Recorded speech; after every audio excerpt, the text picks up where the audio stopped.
Hello friends, ఈరోజు వీడియోలో ఆవకాయ ఎలా పెట్టుకోవాలో చూపించబోతున్నానండి. దీని ఫుల్ వీడియో కావాలనుకుంటే డీటెయిలింగ్గా మన యూట్యూబ్ ఛానల్లో ఉంది.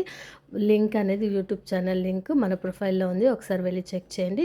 ఇందులో చూపిస్తున్న ఇంగ్రీడియంట్స్ అన్నీ పొడిలు చేసి పెట్టేసుకోవాలి. అల్లం వెల్లుల్లి పేస్ట్ కూడా గ్రైండ్ చేసి పెట్టేసుకోవాలి ఫ్రెష్గా. నూనె వచ్చేసి 2 లీటర్స్ తీసుకున్నాను. వేడి చేసుకొని అందులో ఆవాలు జీలకర్ర వేసేసుకోవాలి. నూనె కొంచెం గోరువెచ్చగా ఉన్నప్పుడు మనం గ్రైండ్ చేసి పెట్టుకున్న అల్లం వెల్లుల్లి పేస్ట్ వేసి కలిపి పెట్టేసుకోవాలి. అలాగే మామిడికాయ ముక్కలు వచ్చేసి 25 కాయలు అనమాట.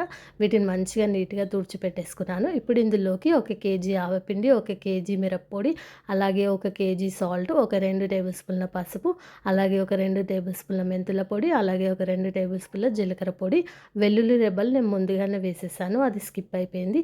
ఇవన్నీ వేసేసుకోవాలి. ఇవన్నీ వేసుకొని బాగా మిక్స్ చేసుకున్నాక ఇప్పుడు ఇందులోకి మనం ఆయిల్ వేడి చేసి పెట్టుకున్నాం కదా, అది చల్లారిన తర్వాత వేసుకోవాలి. ఇవన్నీ వేసేసుకొని మంచిగా చేత్తో మొత్తం కలిసేలాగా మిక్స్ చేసుకోవాలి.